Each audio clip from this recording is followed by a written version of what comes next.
Assalamualaikum warahmatullahi wabarakatuh. Di video kali ini saya akan melakukan performance test untuk ulangan tengah semester di mata kuliah Ekonomi Mikro.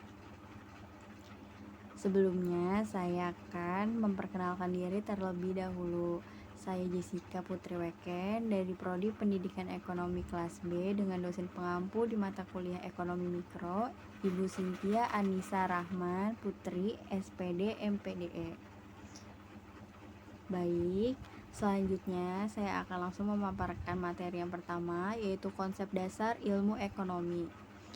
Ilmu ekonomi sering diartikan sebagai ilmu pengetahuan tentang segala kegiatan manusia dalam memenuhi kebutuhan hidupnya.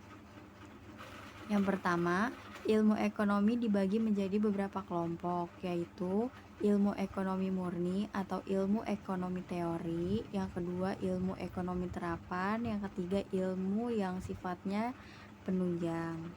Lalu ada aspek dasar ilmu ekonomi. Yang pertama, kegiatan ekonomi, yang kedua prinsip dan motif ekonomi, yang ketiga tindakan ekonomi, dan yang keempat serta metodologi ilmu ekonomi. Lalu ada prinsip, tindakan, dan motif ekonomi. Prinsip, manusia dalam memenuhi kebutuhannya akan berusaha mencapai hasil sebesar-besarnya dengan pengorbanan sekecil mungkin. Lalu ada tindakan. Tindakan ekonomi diartikan sebagai upaya untuk memperoleh keuntungan besar dengan berlandaskan prinsip ekonomi. Lalu yang ketiga ada motif ekonomi. Yang pertama, keinginan menjadi makmur. Kedua, memperoleh penghargaan. Ketiga, motif sosial, ingin menolong sesama. Yang keempat, menaikkan status sosial. Dan yang kelima, motif untuk bertahan hidup dan diterima di lingkungan masyarakat. Lalu di materi kedua ada masalah pokok ekonomi. Masalah ekonomi adalah masalah yang timbul saat keinginan dan kebutuhan bertemu dengan sumber daya yang terbatas. Yang pertama, masalah ekonomi. Teori ekonomi klasik. Ekonomi klasik menekankan pada kekuatan pasar, sehingga dalam pelaksanaannya menolak adanya campur tangan pemerintah. Selain itu, ekonomi klasik juga memiliki tujuan utama, yaitu kemakmuran. Artinya semua barang atau jasa tersedia sesuai dengan kemampuan. Yang kedua ada teori ekonomi modern. Ekonomi modern merupakan aliran pemikiran ekonomi yang tingkatnya sudah lebih kompleks karena permasalahannya pun juga semakin rumit, sehingga dibutuhkan pemecahan masalah yang lebih mendalam. Pada awal kemunculannya, aliran pemikiran ini hadir karena perkembangan zaman dan teknologi, sehingga akhirnya ditemui keterbatasan sumber daya produksi dan akibatnya mempengaruhi kebutuhan hidup masyarakat. Selanjutnya, materi yang ketiga ada konsep permintaan. Hukum permintaan adalah hukum yang menjelaskan tentang adanya hubungan yang bersifat negatif antara tingkat harga dengan jumlah barang yang diminta. Jika harga naik, jumlah barang yang diminta akan menurun. Jika harga rendah, maka jumlah barang yang diminta akan meningkat. Yang pertama ada jenis-jenis permintaan. Yang pertama, permintaan berdasarkan daya beli konsumen. Yang kedua, permintaan berdasarkan jumlahnya. Lalu ada faktor-faktor yang mempengaruhi permintaan.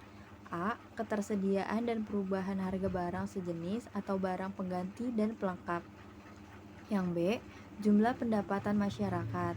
C. Selera konsumen. D. Intensitas kebutuhan konsumen. E. Perkiraan harga pada masa depan. Dan F. Jumlah penduduk. Lalu selanjutnya ada konsep penawaran.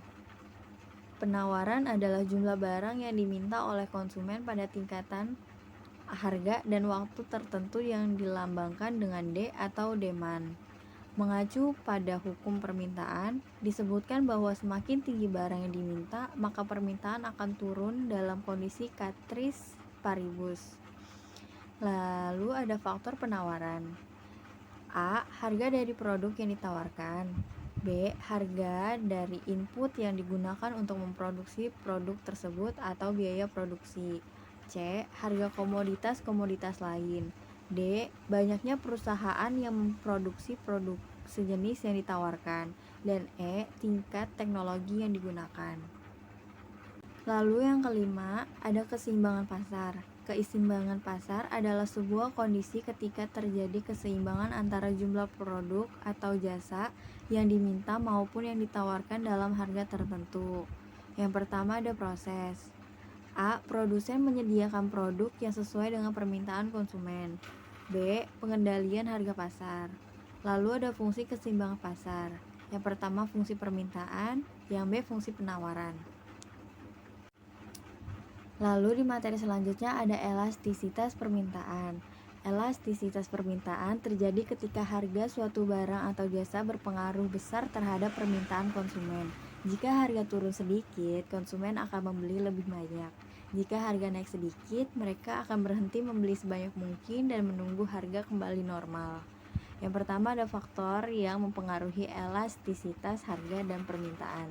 Yang pertama ada sifat komoditas, yang kedua ketersediaan barang pengganti, yang ketiga barang dengan penggunaan berbeda, yang keempat pendapatan konsumen, yang kelima kebiasaan konsumen, yang keenam tingkat harga, dan yang ketujuh jangka waktu.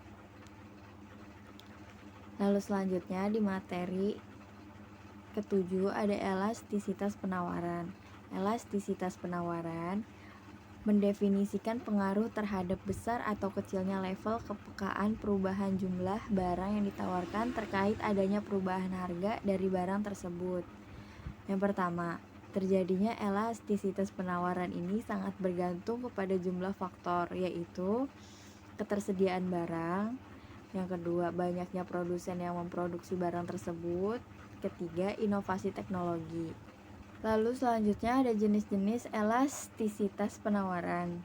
Yang pertama, elastisitas penawaran sempurna, yakni ketika nilai koefisien elastisitas penawaran berjumlah tak terhingga. Yang kedua, penawaran inelastis, yakni ketika nilai koefisien elastisitas penawaran berjumlah kurang dari 1.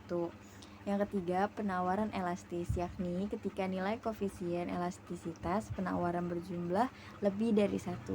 Yang keempat, penawaran elastis uniter, yakni ketika nilai koefisien elastisitas penawaran berjumlah sama dengan 1.